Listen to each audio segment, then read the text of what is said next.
On peut s'intéresser en premier lieu à Sun Tzu. Il le mérite parce que son œuvre est à la fois profonde et suggestive. C'est le premier stratégiste connu, et c'est l'un des plus grands.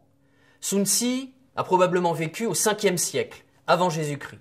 Ses 13 articles sur l'art de la guerre seront pendant très longtemps une source d'inspiration pour les généraux de l'Empire chinois, avant d'être délaissés, puis redécouverts. Et aujourd'hui, dans les écoles de guerre chinoises, Sun Tzu est à l'honneur, on le redécouvre, on le relit.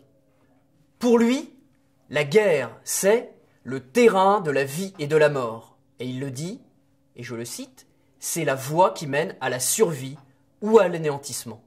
Il est impossible de ne pas l'étudier. Et il insiste vraiment sur cette importance de la stratégie. Importance pour la survie de l'État, importance pour la défense des intérêts de la nation, importance pour la prospérité de la population.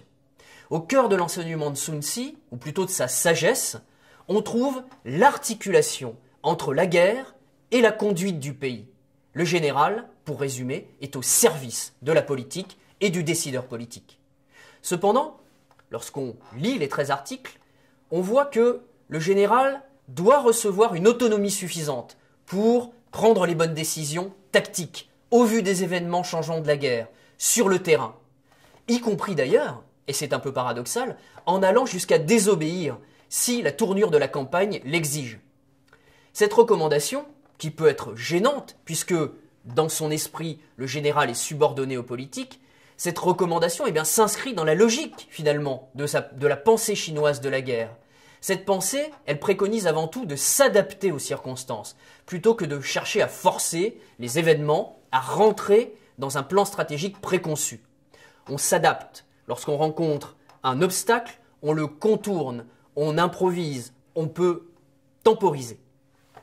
Le premier des 13 articles dit la chose suivante: quand les circonstances deviennent favorables, il faut savoir modifier ses plans. Le plan donc, qui est conçu avant la guerre, avant que l'ensemble des événements ne se déclenche, avant que l'interaction ne se fasse avec l'ennemi, ce plan ne vaut que jusqu'au début des opérations.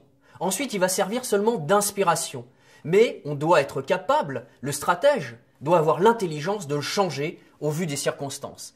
Et le sommet de l'art stratégique, selon Sun Tzu, c'est lié à la maîtrise de l'information, à la préparation et à la surprise. La guerre, et il nous prévient bien, c'est l'art de duper, c'est l'art de tromper. Et tout ceci a un but dans son esprit, c'est éviter des guerres prolongées et des guerres ruineuses. Encore une fois, le politique est au sommet de la logique et de la dialectique. D'où cet avertissement, qui est sans doute le plus connu de Sun Tzu. Remporter sans victoire en son combat n'est pas ce qu'il y a de mieux. Le mieux, c'est de soumettre l'ennemi sans combattre. Et cette stratégie indirecte, qui ouvre sur une approche de la guerre fondée autant sur le rapport de force matérielle que sur le duel des perceptions, ne perd jamais de vue le but politique. Et c'est l'essentiel. Donc les recettes techniques livrées par Sun Tzu dans ces 13 articles combinent résolution, celle du général, et la souplesse, celle du général et aussi celle du politique. Qui est le bon général, selon Sun Tzu? C'est celui qui suit le conseil de son 5e article, la maîtrise de l'art des pleins et des vides. Lorsqu'on se heurte à une résistance, on la contourne. On trouve chez Sun Tzu cette image qui est frappante de l'armée qui est telle une eau qui ruisselle, qui s'insinue dans les interstices, qui contourne les pierres, les cailloux, les obstacles pour atteindre son but, submerger et finalement prendre le dessus sur l'ennemi. Cette eau, elle est souple, elle est fluide. La stratégie, c'est également l'art de la fluidité, l'art du contournement, l'art de remporter la victoire sans combattre ou en combattant, en équilibrant les fins et les moyens.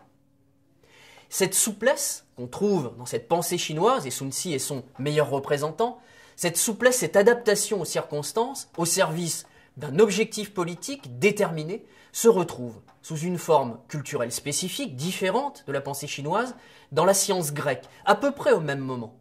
La stratégie, elle apparaît en Grèce et en Chine au même moment. Et elle renvoie à l'art du général en Grèce qui est l'art de commander les armées, stratos agein, en grec c'est l'armée que l'on pousse en avant, littéralement. Et cette acception, elle renvoie aussi, encore une fois, au lien politico-militaire. Il est fort chez les Chinois, il est exprimé d'une manière spécifique, et il est fort, peut-être encore plus fort chez les Grecs.